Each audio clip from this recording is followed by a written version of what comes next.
Welcome to the MarcWes Sports Podcast.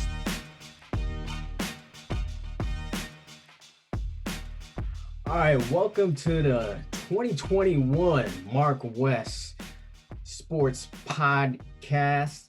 And man, you gotta say that with a little bit more confidence, man. It's 2021. Hey, man, we barely made it. I just want to say we barely got here, bro. Like 2020 was crazy. It's out the window. It's a new year.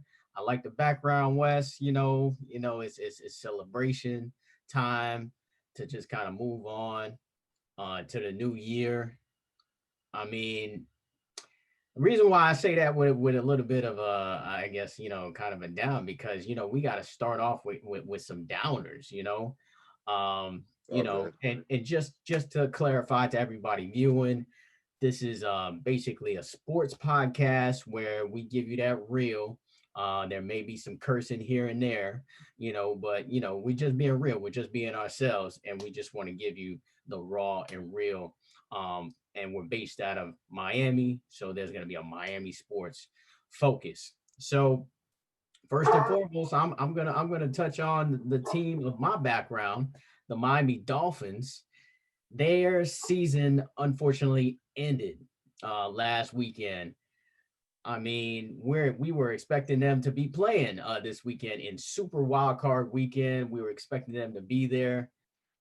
The situation going into last week, they had to at least win a game, or have one of three teams lose. And in typical Dolphins fashion, the one scenario that couldn't happen did happen.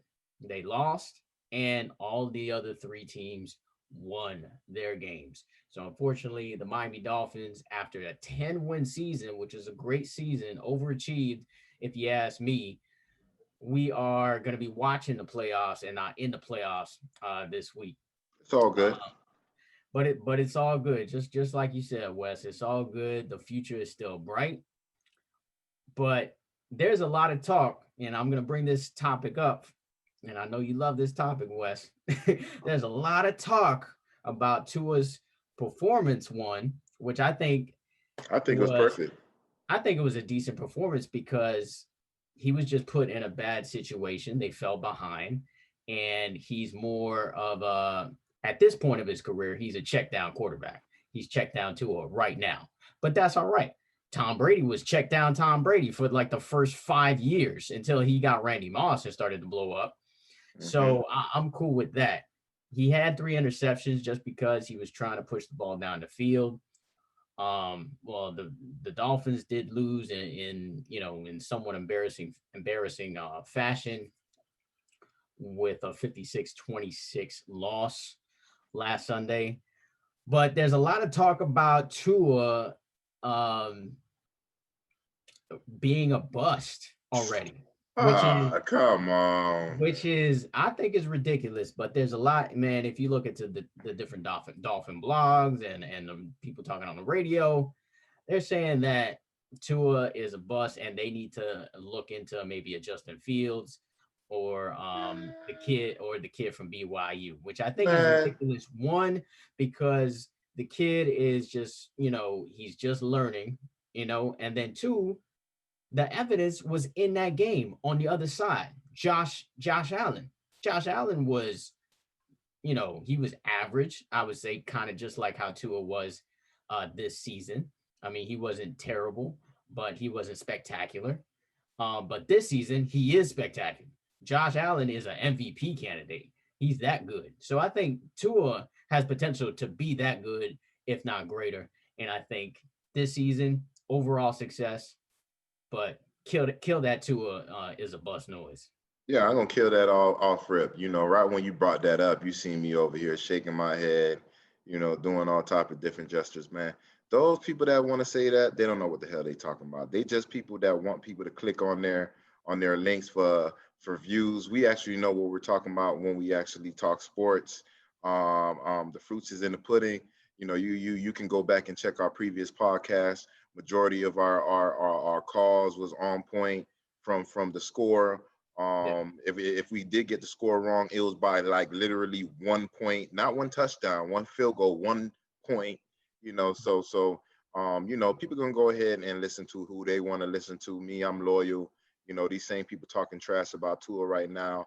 You're gonna see they're gonna be on his dick like everybody is with Josh Allen. Like you said last year, I mean, he wasn't great. I mean, you had people wide open and he throw the ball into the stands.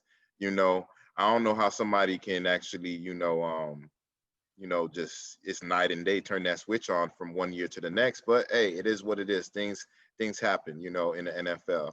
It's unfortunate that he's in the AFC East with us, but it's all good, Again, like you said, Tua was placed in a bad situation. Me, you, we all said that. Look, we look at Tua like, all right, yeah, we got the quarterback that we wanted. This is what we're gonna go ahead and do. Fitzpatrick gonna go ahead and start for the whole season. He's gonna sit back on the bench, wait a whole season, and come back next year and have his first starting job. I mean, COVID done hit us, no training camp, not that much time with coaches, with your players after games, this, that, and the other. Like you said, I mean, he was put in a bad situation. You have the Devontae Parker, that I do think is can be one of the best receivers in the league if he stayed healthy. But again, the trend happened. He wind up not being healthy for a lot of the games. I think he missed like 3 or 4 games. It is what it is, man. It did show that he did try to fight back and played through with injuries and stuff like that. But the Miami Dolphins, everybody talking about we need a new wide receiving core. I kind of convinced you on one of our podcasts that we have receivers coming back. But, I think about it and I kind of want to switch my stance on that. Why? Okay. Because I'm being real, because you have wide receivers. It's loyalty over here. And I understand Al Hearns, you made that decision to, sit it out because of COVID.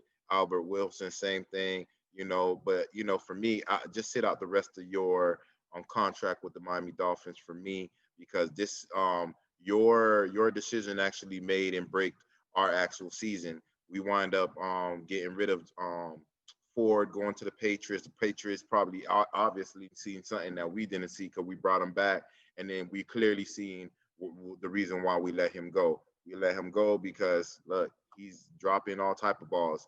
I look at Jakeem Grant. And one of my arguments was like, yo, he's built just like the guy from Kansas City. Both of them run fast as fuck. On why he can't do the same thing. And it's just like some people are great and some people are just good. Some people have speed and some people have speed and elusiveness. So we need wide receivers. Preston Williams, like I said, he was injured. I mean, it could be a good thing and a bad thing because Preston Williams, he will be coming back. I think that'll be his last year on a free agent contract or some shit like that. So we ain't paying him that much.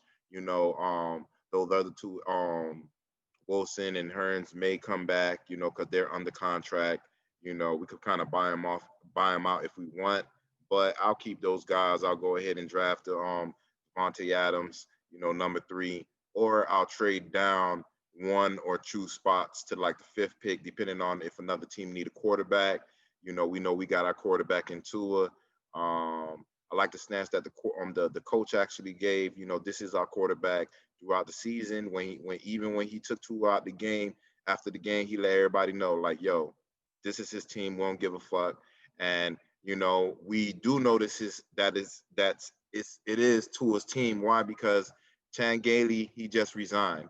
There was rumblings that he got fired, but if he got fired, that means that the Miami Dolphins will still have to pay him his contract. If he resigned, that means that we don't have to pay him that money that we would have had to pay him in the first place. So we know that Chan Gailey he has ties with Fitzpatrick, Fitzmagic, and that's all it's going to be. We had a little magic this year. We went 10-5. It's all good. But for me personally, it's time to go ahead and move on from Fitzpatrick because, I don't want Tua looking over his shoulder every time. As far as a recap for the year, I think we played well. We see that we got Van Ginkel. He's a real good player. I don't know if he's a DN or a linebacker, but I do remember when I went to the game where we did lost to the University of Miami, did lose to Wisconsin at the Dolphin Stadium. I don't remember Oh, which game it was, but I was there, and I remember yeah. being in the stands and seeing Van Ginkel everywhere. I'm like, who the fuck this guy is, Rudolph? Like, what the fuck is Damn, going on? I didn't even realize that was the same dude. But Yeah, yeah. And so we got him. We we got Ogba on a steal, from I think it's from Kansas City or Cleveland. I'm not sure which team. It still was a steal. We got our center right now. I thought it was gonna be kind of a problem us getting rid of Pouncey. Our center held his own. We drafted three rookie linemen. They all look good. So we don't need to draft no linemen in well, maybe I don't know. I don't know what the Dolphins gonna do, but I wouldn't draft a lineman. So I yeah, think we I we think we we we, do. we I think we exactly do Lyman. You one know, thing one issue that we probably gonna have is Xavier Howard. Xavier Howard gonna demand more money. He's looking at Jones on the other hand, getting bombed all day. In the later half of the season, he's getting paid all this money.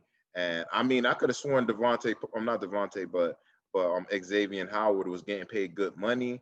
But yeah, I, I believe he just got a new contract this season. exactly. But I heard rumblings in the radio this morning, him talking about he may want a new contract, and the Dolphins, if he want a new contract when he already have a contract, they may want to trade him. Hopefully that's not the case. Hopefully it's just some bullshit, people talking shit.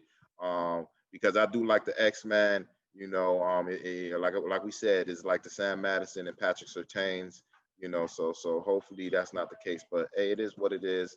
We didn't make the playoffs, but fuck it. You see, Marcus, he still got the background. We still Yeah, loyal over here, you already know. and it is what it is. You already know. We're looking forward to the draft. We get two draft picks. We get the third pick in the draft, by the way, and then Devontae Adams.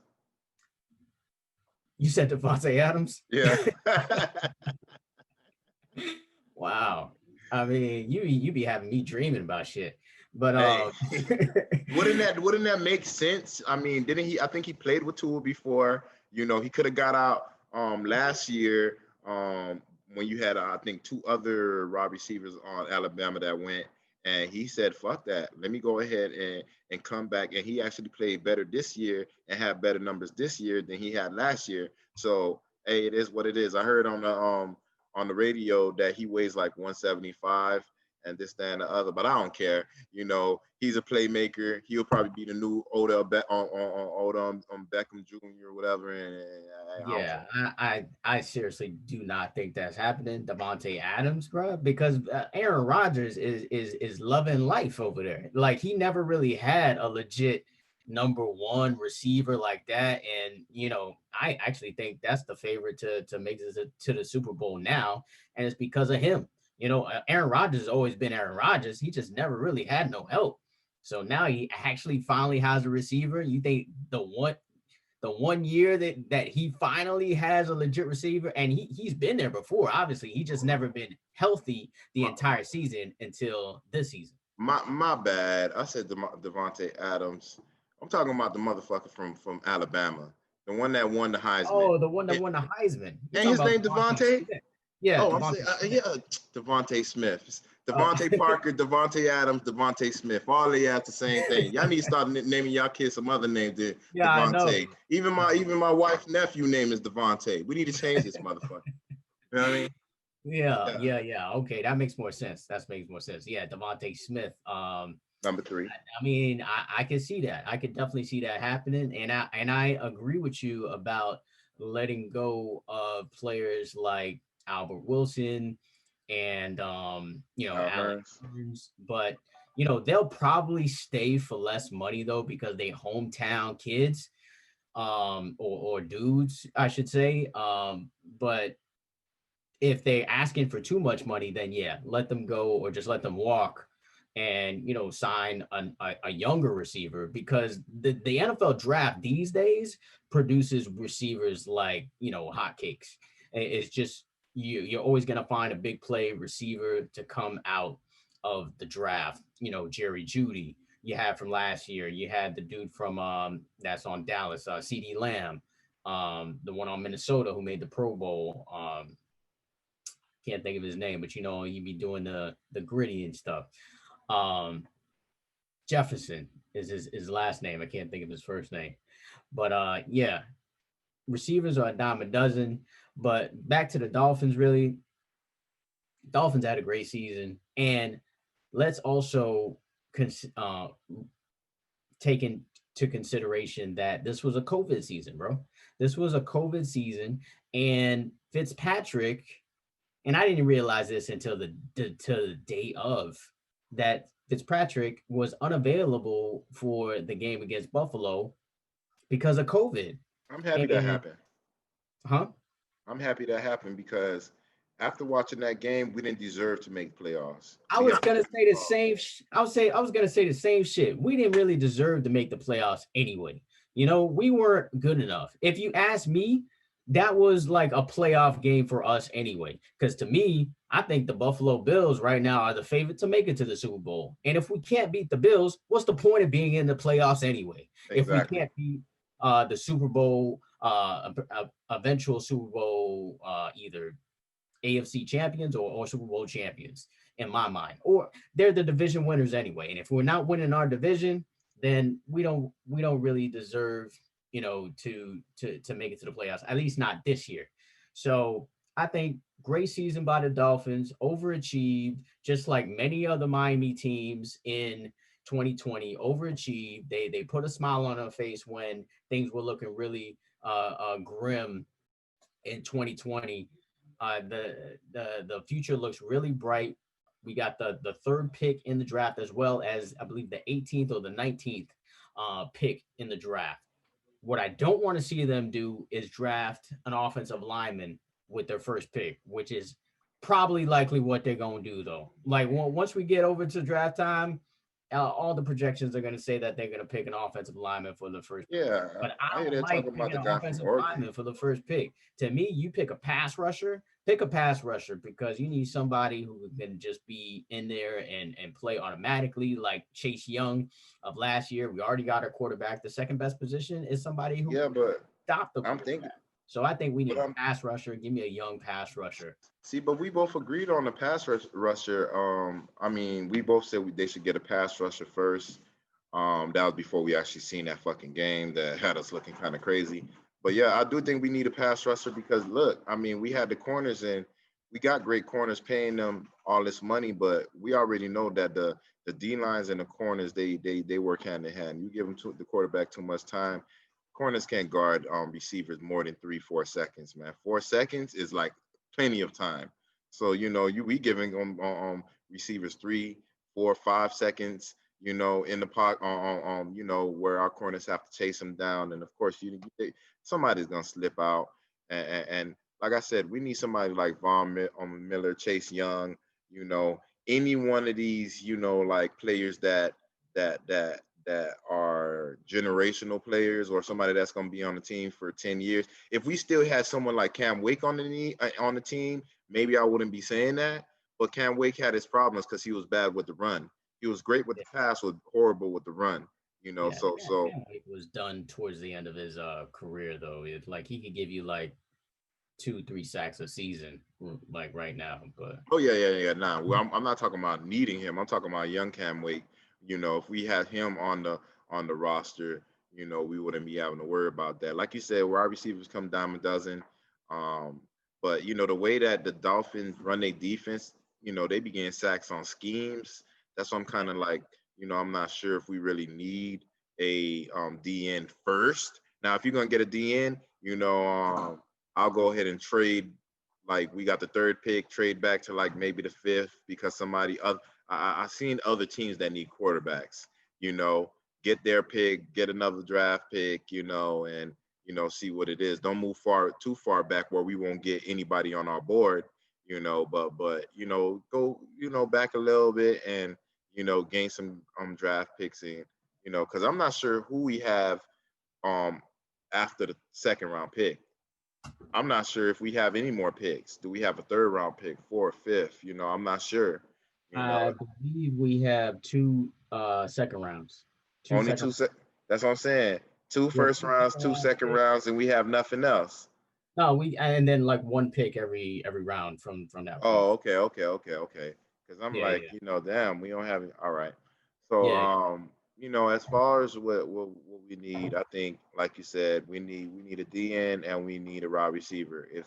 If we're not gonna get that DN, that's gonna be like a Von Miller or a Chase Young, then go ahead and get Devontae Smith. Ain't no point. I'm not gonna keep trading back and then I don't get nobody that's spectacular. I want somebody that's an A plus.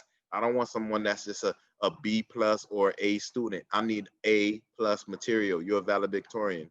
That's what I need. I feel you. And we need an A plus coordinator right now too. We need an offensive coordinator. Interesting that Chan Gailey retired. I'm cool with that because I was questioning him even being hired in the first place. Dude is old, man. Like Chan Gailey's been been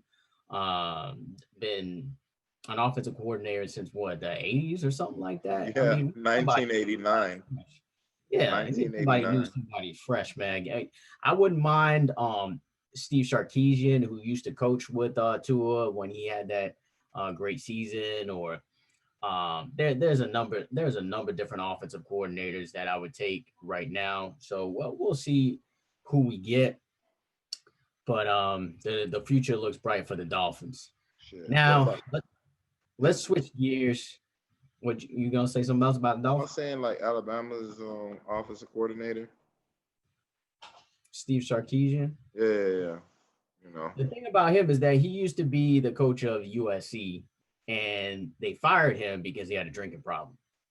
So he don't have more of a drinking problem in Miami. Yeah, I know. That's what I was thinking. I was like, maybe you don't want to come to the crib, but he seemed like he cleaned up his act because Alabama they're in the championship game again. That's probably not so much about him, or more so about the players. But it is what it is. Anybody fresh, I'm sure they get somebody good. But we'll see what happens with the Dolphins. But I'm excited about the draft. I'm excited about next season. I'm excited about Tua. I'm excited about the Dolphins just in general with Flores at the helm. How you feel about the Hurricanes? See, I was at the game. I was at the bowl game, and I was so frustrated in that first half, bro. Like I was so like, when you're in the press box and you're media, you gotta hold everything in because it's kind of frowned upon if you're cheering like a fan or whatever. Like I'll still say stuff like, "Oh man, I can't believe he missed that tackle," or like, "Wow, he's wide open on that play," but I can't be like, "This dumbass motherfucker." I can't be like that. I can't be like that in the press box. So watching the game, man, I was just disappointed at that defense, man. That defense could not stop anything Oklahoma State was doing. It was just really, really frustrating to watch that defense play. And De'Aaron King was doing what he could in that first half, and then that tragic injury happened where De'Aaron King, the quarterback of the Miami Hurricanes, tore his ACL in that game. I kind of figured it was that was the case. The way, as long as he was on the ground, and the fact that he had to go to the locker room, it had to be helped to the locker room. I was like, oh man, this is serious. And there was a question of, wow, should he even have played in this game? Of course, he had no choice. Bowl game, he was not going to get drafted as a quarterback. Like he's not going to get drafted as a quarterback. We already knew he was coming back before that game started, and it was just disappointing how the game turned out. The Hurricanes did end up losing 37-34 in the Cheez-It Bowl. And I got some free cheeses, by the way, which I still have. I still didn't even open a box, but I like the way the box look is kind of like a collectible. I may just keep the box and take the cheeses. The Hurricanes, disappointing season. You know what I really want to say about the Hurricanes? Same old fucking Hurricanes. It what? Same old Hurricanes. like every year, it's like we get hyped up, we get so excited with them because we just love them. You and I, we love the Hurricanes to our core. And we get excited because we read stories like and we see the hype, and then the season starts, and we usually start off pretty decent or pretty well, and then we get to a point where we didn't make the playoff, or we don't win the conference, and we don't win the bowl game. That's been the trend for the past few years. We don't win the conference, we don't win the bowl game, but we win games. We win some games, It's and good. it's just disappointing for me. Like I'm tired of seeing it. I'm really tired of seeing it because every time I'm thinking, okay, the U back, nah, they not, you know. And next season come, okay, the U back, nah, they not, So I don't know if this team, I hate to say this, but I don't know if the Hurricanes will ever be back to a level of Ohio State or an Alabama or a Clemson, because obviously those are like the top three teams in college football. Will we ever be back to that level? And if we do, what's it gonna take? What's it gonna take for the Hurricanes to I be know what back it's gonna at take. a level where we was dominating in the early 2000s and the 90s and the 80s? What's it gonna take? They need I've a they need to hire real niggas, bro, man. Like Manny Diaz. Manny Diaz is cool, but we already know he got the job because of politics. His dad was the former mayor. Like that's the real reason why he got it. We had Butch Davis right there, and people gonna say, "Oh, Butch Davis, like man, when he went to UNC, he turned that organization, or not organization, but that school around." Same thing. I expect what I expect from him. Miami just always trying to do things. Um, you know how sometimes you need that dog. Butch is that dog. Look at his name. You know, and I'm just being real. He's like a real football coach. He's like a when I can see Butch Davis, I'm looking at the Urban Meyers, the let me see, the fucking what's his name? The one that say, oh, Nick Saban. Not saying that he's a cheater like them, but I put all of them in a certain category. You got other coaches, yeah, of course you're gonna be a coach, but certain people like Butch Davis, like the Jimmy Johnsons when he was in college, certain names just stick. Certain names are gonna have when they're dead and gone, people gonna remember their names. People not gonna remember Manny Diaz. Like who's gonna be like I'm just being real, and I like all the innovations that he doing, the transfer portal and cool.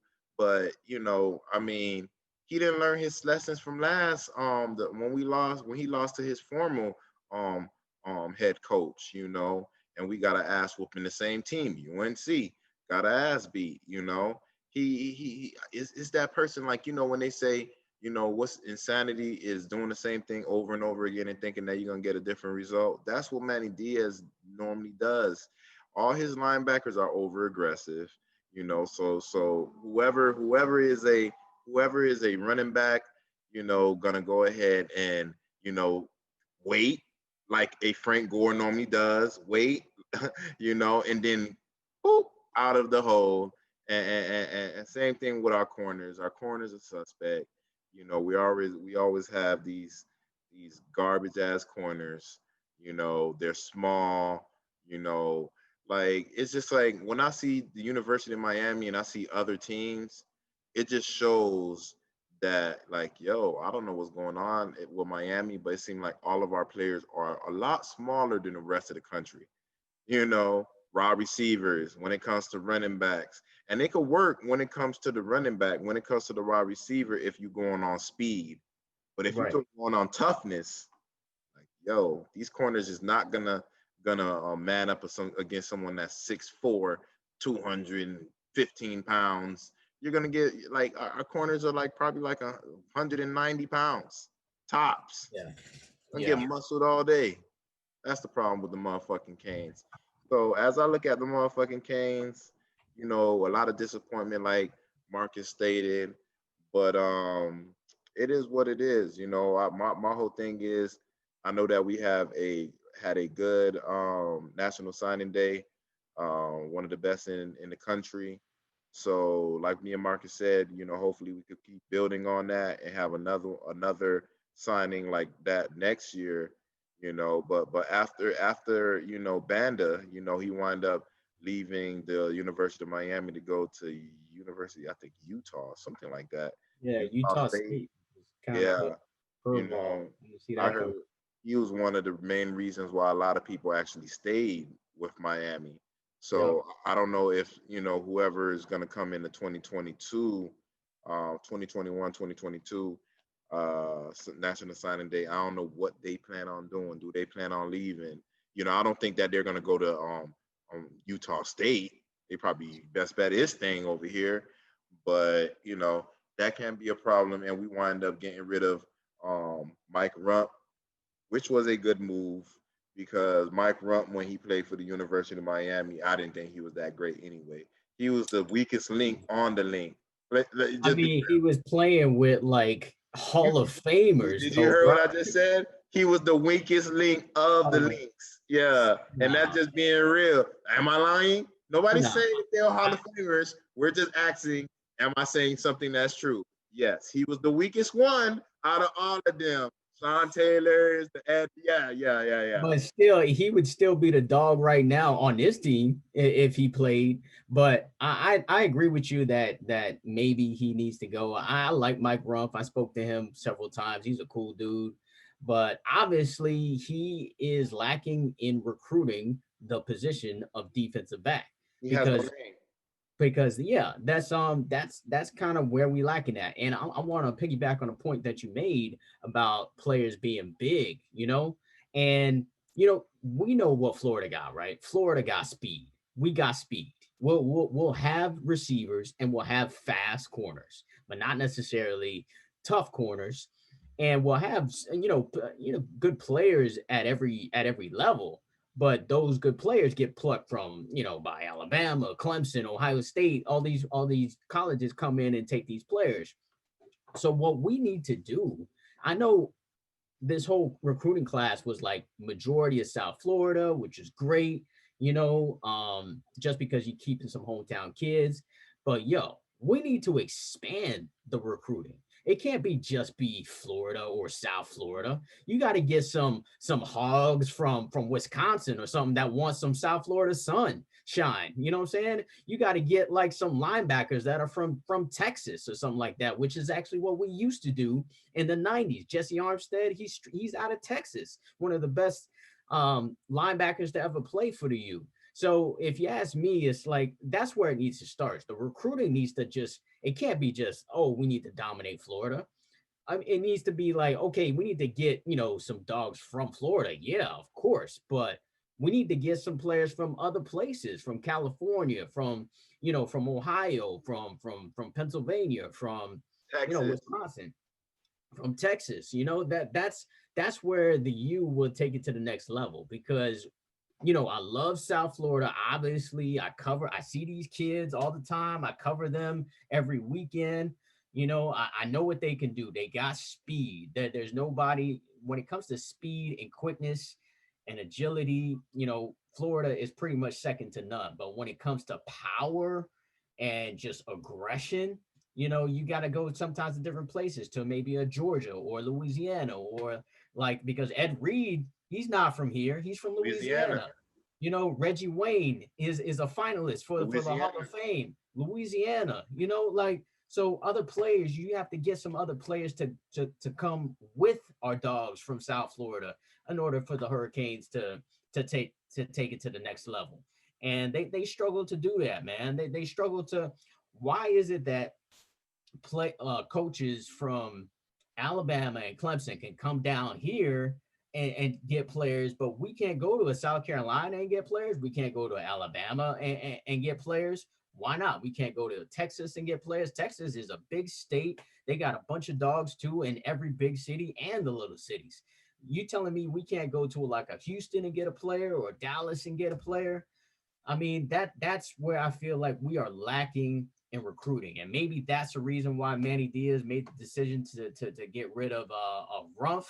You know, I am disappointed in Banda. Banda is also a great guy that I spoke to several times. He's real down to earth. A lot of the kids love Banda. I didn't hear a lot of kids got rid saying of the that other they love guy. Rumph. I didn't hear a lot of kids saying that they love Rumph a lot. You know, when I speak to them, they don't mention Rumph. I don't hear that. But I do hear Banda a lot. Some of the other coaches as well. But you know, I think that's where it has to go, because if we just keep recruiting South Florida kids, it's going to be the same thing. We're not going to be Clemson. We're never going to win the conference, and we're likely going to lose our bowl game because our kids don't really care about the bowl game so much. They care about winning. And you know, when you're in a bowl game, it's pretty much an exhibition game. Only players like De'Ara King, God bless his soul, will fight tooth and nail to try to get you a win in a bowl game. And so that's why it really kind of broke my heart to see the dude, like, you know, go down like that, because without him, straight up, we got 4 losses this year. Oh yeah, definitely. But think about it. Look what happened. What was your thoughts about Nkosi? Because I remember that I gave up on Nkosi. He came in and he did his thing. He did his thing when he came back. Whatever mentoring De'Ara King and Rhett Lashley did for him, I wind up seeing a difference in him. He was actually looking better than De'Ara King. I'm gonna just be real with you. He was looking better than De'Ara King with the long balls. He was looking better than long balls. I give you that with the long balls, but not efficiently. Nah, but if you talking about De'Ara King was, I think his De'Ara King's problem, and probably one of the problems that Tua's kind of have, is him being short. I don't know if that is a major problem or is because he elusive. You know, he got them legs under him. He could run, but you know, Nkosi could run too. He was ranked. I think the thing is that these quarterbacks, Tua and De'Ara King, they don't want to make mistakes. You know, they're more afraid of making the mistake than making the big play. And when Nkosi came into the game, man, you from Dade County, man. You already know the saying: "Scared money don't make no money." So if scared money don't make no money, for real. You gotta be you gotta. I understand, but sometimes you gotta just air it out. And my whole thing is, it seemed like Nkosi was a little bit comfortable more in that game because he had nothing to lose, though. You know, he has nothing to lose. You know, it's not like if I came in the game, I'm gonna be bombing it. You know, I'm gonna be bombing it every time I get. You know, I'm not gonna be checking it down. I'm gonna try to make a highlight, and that's exactly what Nkosi Perry was doing. You know, I would doubt that Nkosi Perry is gonna do that consistently on a week-to-week basis. I feel like defenses would figure that out with Nkosi Perry. But that's my whole thing. That's my whole thing. I don't think that he's gonna do. I'm not sure. I can't tell you. It's not like he's in the NFL and you know what it is when you get from him. You know, I mean, we already know that our previous offensive coordinators and whoever was quarterback coaches was not great for Nkosi. We know that. That's why they're not here. So he got De'Ara King that's older, you know, and he has Rhett Lashley that's willing to air it out. I mean, they call it the air raid offense for a reason, even though we was not bombing motherfuckers like a mother. But still, regardless of the fact, I just feel like he is a lot more comfortable with that coaching staff and with that O-line, you know. He got time. He got time in the pocket. Yeah, sometimes he got rushed, but he made the right decision. And if you're garbage, you're always going to make the wrong decision. I could see if De'Ara King isn't ready to go in the beginning of the season, which I doubt. I think he should be ready by then. But because I think he did suffer like an MCL tear before or some shit like that. Regardless of the fact, I think Nkosi will be able to hold it down if he's absent, you know, and that's the only good thing that I got from there. It's not like, you know, we lost De'Ara King and I'm like, fuck, again, we have no quarterback, you know. I'm like, yeah, we lost him, but we got Garcia and we got Nkosi, so, you know, hopefully he come back. Definitely looking good. You know, it seems like surprisingly that position is solid for the next, you want to say 2 to 3 years, which is great to know. I mean, you know, we talked about the recruiting class a little bit. and the recruiting class is decent enough to keep us afloat. But are we going to beat the Clemsons? No. Are we going to beat the Alabamas? No. And by the way, we open the season next Against season Alabama. against Alabama, and we're going to get smoked. You know, You I, know, I hate to, that's our I problem. hate to I don't say know that. why we always start off with these teams. Why you don't let it be like the third game? Why you have to, when you're still trying to get some of these bugs out, why are you trying to, you don't have no continuity, no this, no that, and they're always the first team that you want to Yeah, play. First it was LSU, now it's Alabama. Before yeah. LSU, who else it was? They played Florida first game. Exactly. Like, what are we doing? Like every time? Oh man. Yeah. Yeah, it is what it is, but and we'll see what happens. And I'm gonna be cheering for the Miami Hurricanes that day. I actually don't know where. Well, I think that game is actually in Dallas. Who knows? Maybe I might get a credential for that game, and I'm going to Dallas. Who knows? And I will be cheering in my mind in the press box in Dallas. Actually, if it is in Dallas, I'm gonna try to go for real because I want to see that stadium, anyways. But Listen, Dallas, don't play no Mo 3 and don't play no Boosie. You know they beefing over there. I need you to come back safe. Alright.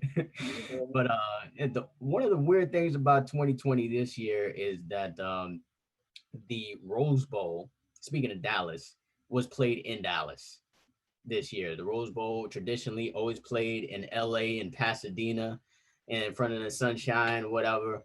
Was played in Dallas because California, where it was not, allowed, well, Southern California, I believe, not allowing fans in the game, and they wanted fans to actually be at the game. So the game, Alabama against Notre Dame in the Rose Bowl, was in Dallas. And this wasn't a game at all. We kind of figured that it was not going to be a game. Actually, the game was probably even closer than it was. Ended up being a 31-14 Alabama win over Notre Dame.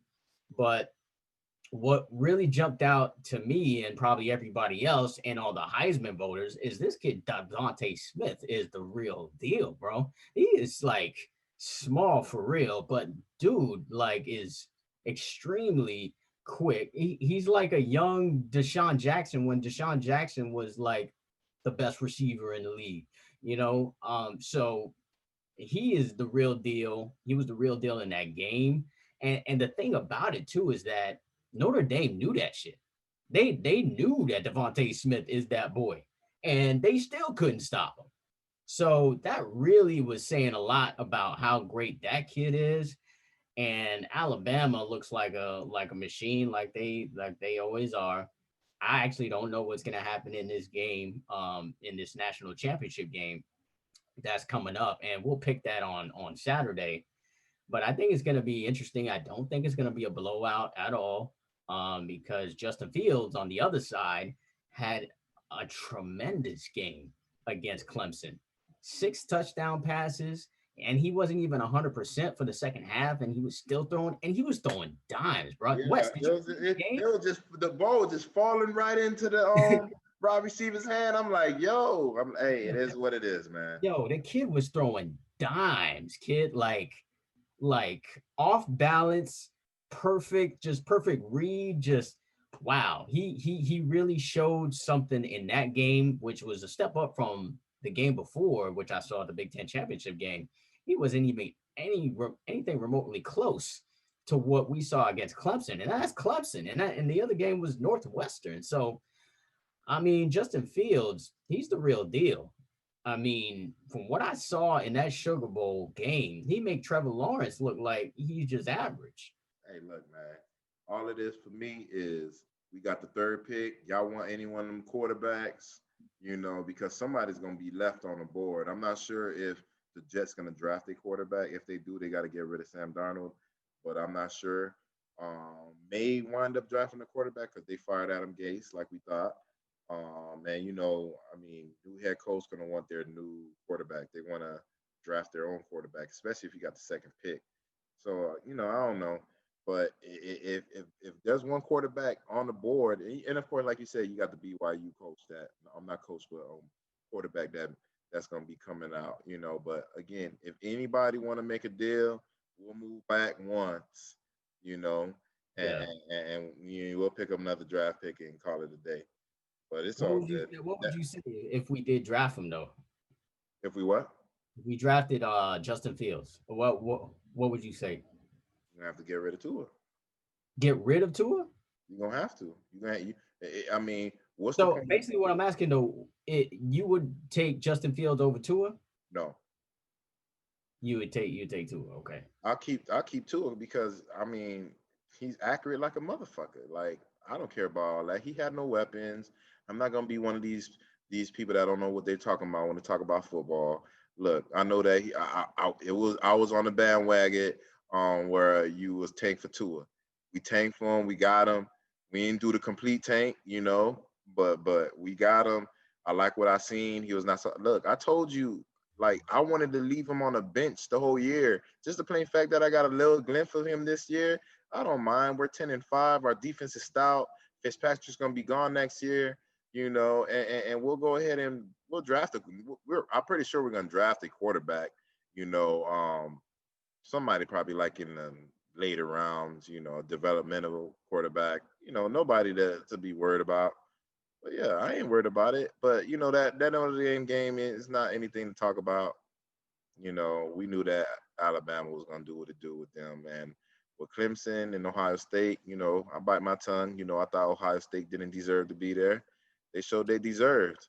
Yeah, So it's it very is what it similar is. to 2014, I think it was, and it was actually the first year of the playoff where it was the same type of talk. Everybody was like, "Oh, Ohio State doesn't deserve to be there," and they got there. They beat Alabama and they won the national championship with Cardell Jones. And I don't know even where he's at right now. But Zeke was on that team and Michael Thomas was the receiver on that team. That team was loaded. Now looking back at it in hindsight, you're like, damn, that team was loaded.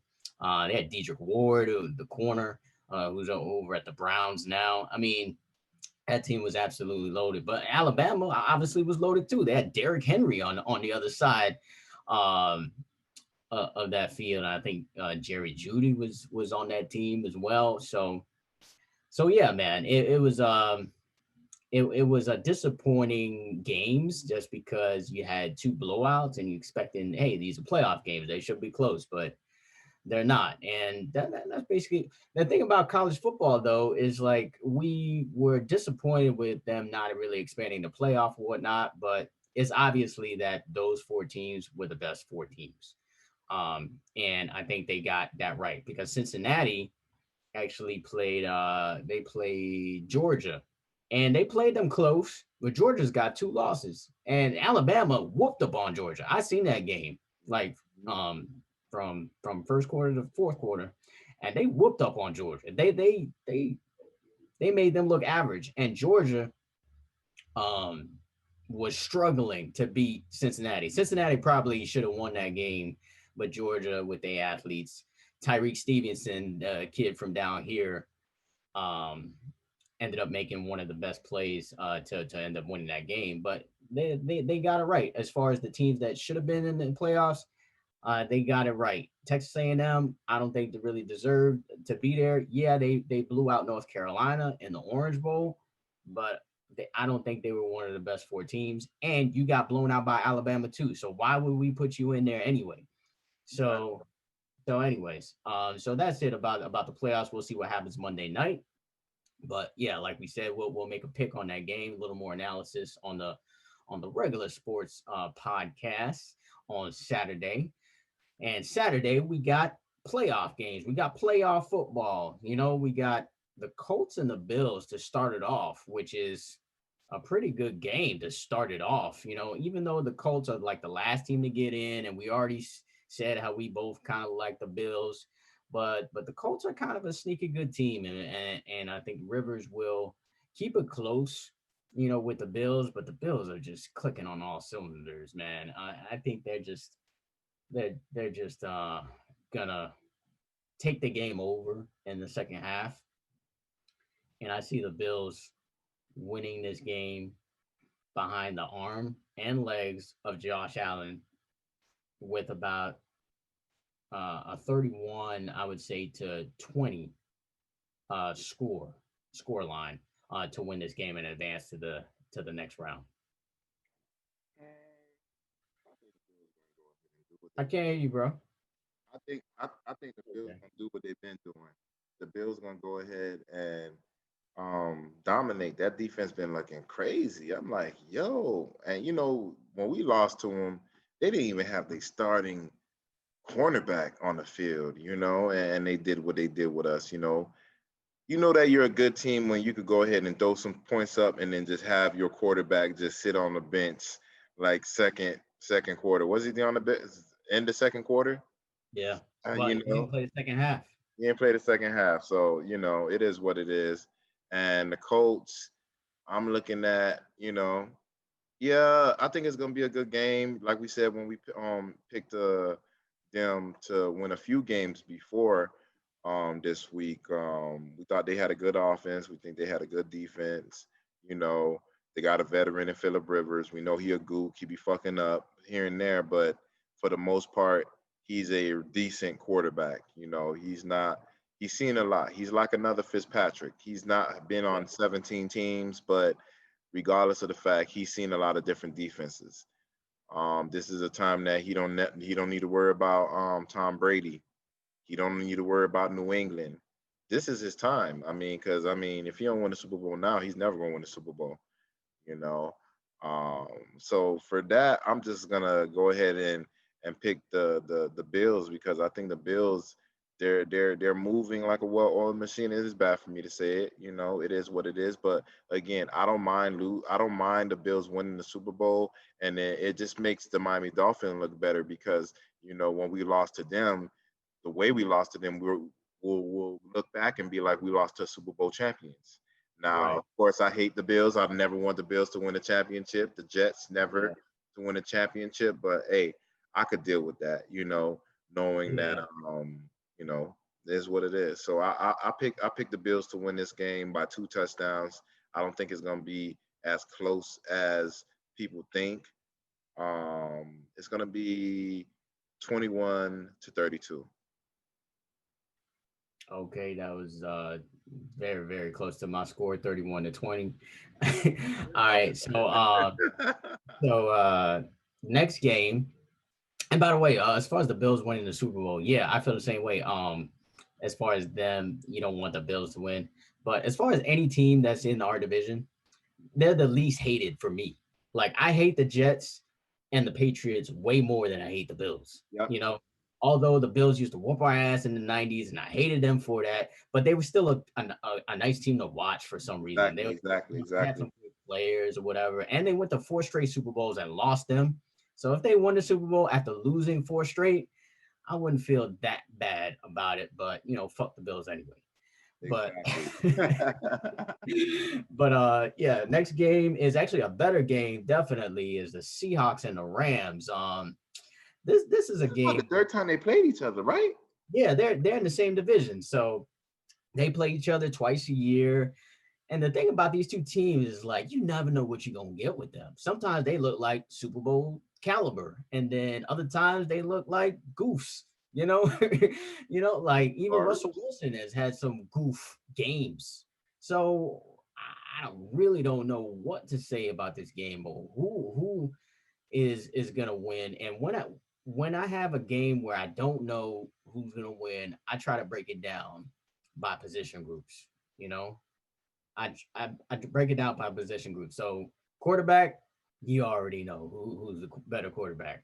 Running back, kind of a wash, but maybe Seattle. yeah, because you were telling me last week Seattle on running back been kind of doing a little something the last few years. I don't Yeah, really know his name too much, but I seen a few highlights, and then matter of fact, you said something about him in the podcast, and then like the very next day, I seen him speaking about him. So I'm like, okay, yep, yep, yeah, all right. yeah. Receivers, I would have to probably say the Rams total, even though Seattle has the best receiver in DK Metcalf, but as far as like a group is concerned, I would go with the Rams with Cooper Cup and Robert Woods. I feel like their combination is better than DK Metcalf, and I don't know who else is on Seattle as far as a receiver.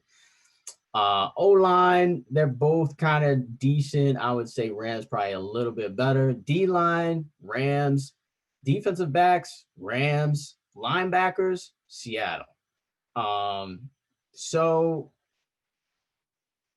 then it comes down for me to coaching. It's like, who's a better coach? McVay, he's kind of the young guy, the young up-and-coming guy. And then you got Pete Carroll, the old guy who's been here forever.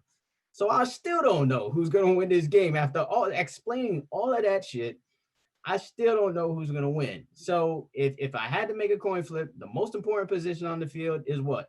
Quarterback, right? Oh, I thought you were gonna say defense. Well, defense as a whole, but Yeah. Okay. I would say quarterback. So I'm going to put my trust in Russell Wilson. There you go. And you thought I was gonna say Goof? Nah. Nah, because not every other time you have picked them previous times, I was wrong when I picked Russell Wilson, and you was right every time you picked the Rams. So I'm like the third time going around, I'm like, I know this motherfucker gonna go ahead and pick the Rams. So yeah, I'm like, are you gonna pick the? Okay. I was thinking about it, but I'm like, it's playoff time. I think this is Russell Wilson's time, but it's gonna be a close game, coming down to the last second, last field goal, last touchdown, something like that. I mean, I would say 27-26, Seattle Seahawks win. Same here. I think it's gonna be like a defensive game. It's not gonna look as defensive because they're gonna be in the 20s, as scoring wise. But I really do feel like the Seahawks are gonna find a way. Russell Wilson is gonna go ahead and have a game-winning drive and either score a touchdown or set it up for the field goal and just humiliate Goof all over again. In the playoffs, like Marcus stated, earlier, what's the best position on the field is the quarterback. Most important is the quarterback. Me personally, I think Pete Carroll right now is a better coach because he's been there longer. He's seen a lot more.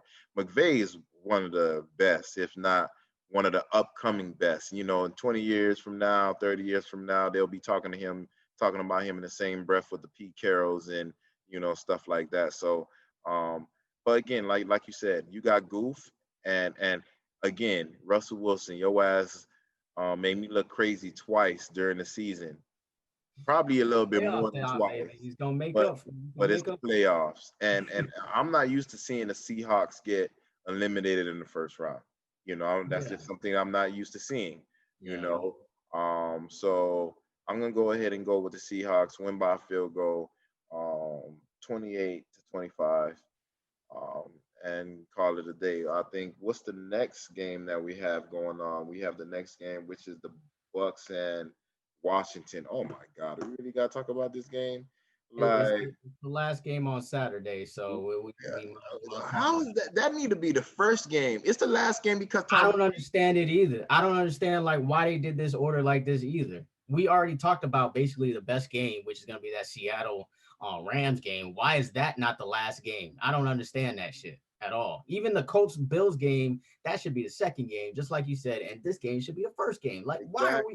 I don't understand that. Like, why is Washington even in the playoffs? I don't even know why, because fucking ass Philly. But we're gonna talk about that on the podcast because I'm gonna go off for a while on that shit because I just can't understand why Washington is in the playoffs right now. It's just ridiculous. They don't deserve to be there. I love Alex Smith, man. He's a great story. He's the comeback player of the year, whatnot.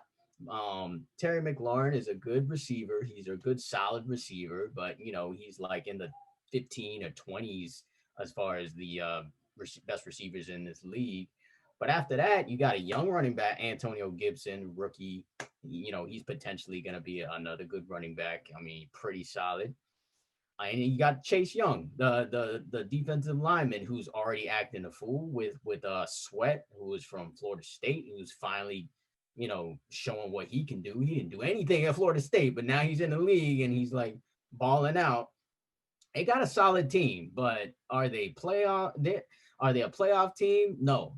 Can the Dolphins whoop up on this team? Yes. Like, why is this team in the playoffs and not us? It's the NFL is just it's fucked up how you get in the playoffs. You know, they won that sorry ass division with a bunch of gooking teams, and they got into the playoffs, which is ridiculous. Tampa Bay and the Bucks are going to win this game easily. They finally look like they're supposed to be the team that they're supposed to be, but And that unfortunately, investment and Antonio Brown seems like a finally paying lifesaver off. now that Evans wind up injuring himself. So Right, exactly, which is crazy. And I saw the play when that happened. It was like it was kind of a freak play, and that's kind of how most of these players get injured on these freak plays where no one even really touches them. yeah, that's what happened with Dupree. Yeah, yeah. So, but yeah, they still got really good. Chris Godwin is an underrated receiver. He's been hurt most of the season. That's why you haven't really heard from him. But he can step into that role. You got Antonio Brown. You got Gronk, who's a solid player that obviously Brady knows very well. They got two decent running backs that can do enough, and their defense is pretty solid too. So I think they're gonna win the game. It's not gonna be a fun game to watch, I'm not watching. huh? I ain't watching that. Yeah, it's Like not I gonna be a say, fun game it's to movie watch, night but with it's a fun wifey. game I'm to doing watch. something else. I ain't gonna waste my time wasting my. I don't even like Tom Shea. Why would I be watching his ass fucking play against another team that is garbage that doesn't even deserve to make the playoffs? Like, no, I'm not watching that game. I'll probably watch the first two games. It's perfect. My wife will be at work. It's Saturday. By the time she get off and get home, football will be done for me. They Right. probably the NFL probably wind up doing that time slot because they probably have a Lakers game or another game, with a Probably, competitive yeah. sports, and they're like, hey,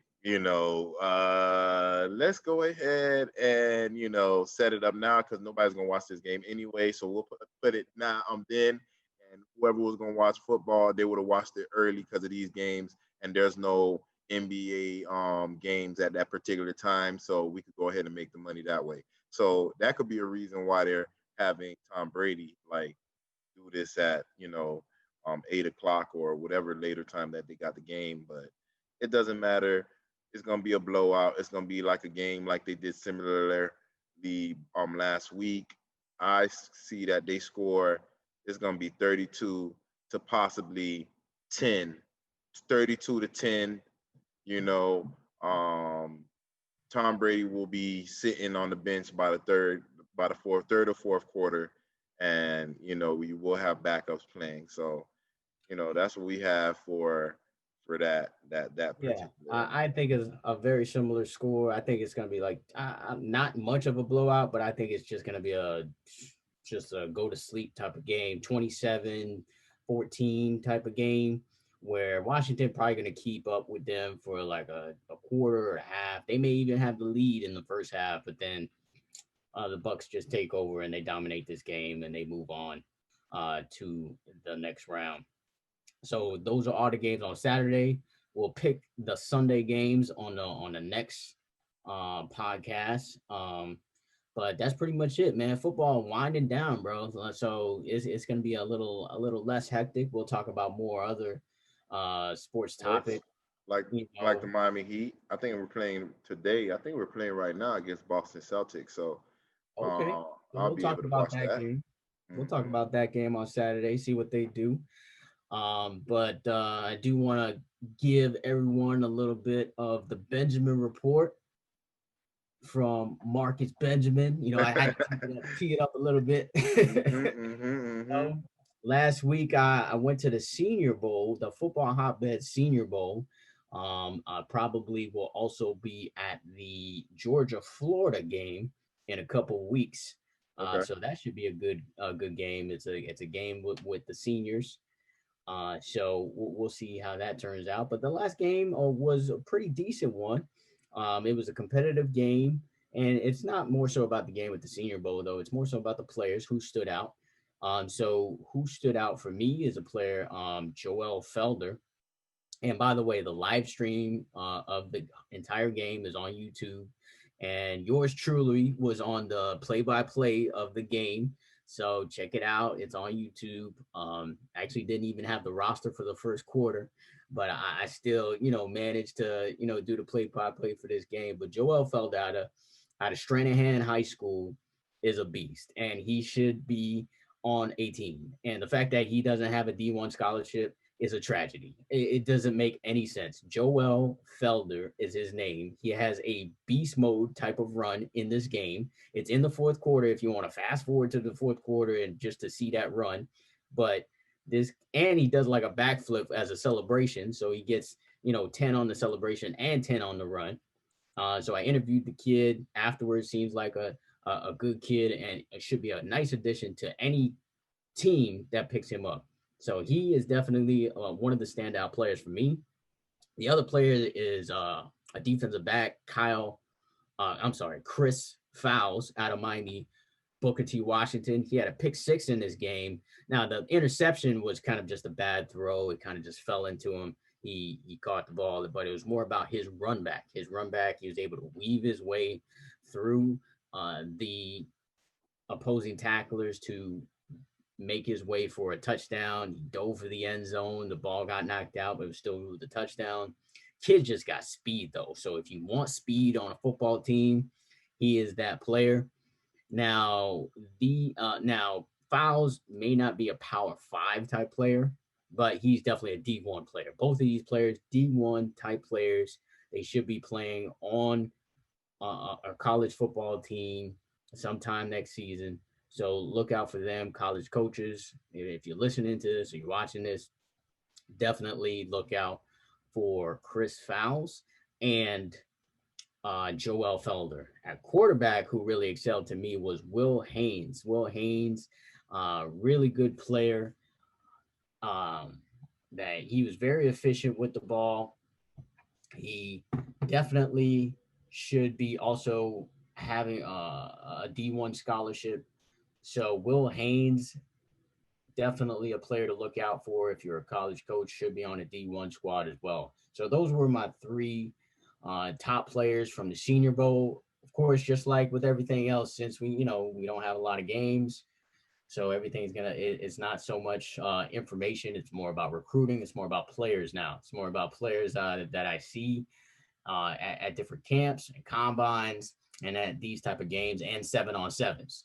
7-on-7s is something that's real, Wes. I know like both you and Chris like don't know anything about 7-on-7s, but it's real. My wife, she knows about 7-on-7s now. She's like, oh, okay, 7-on-7, I like it, because it's like it's you get to see these players who are younger and they play in these, and it's mostly more about the quarterbacks and the receivers and the DBs. I'm not gonna lie, it's really about them.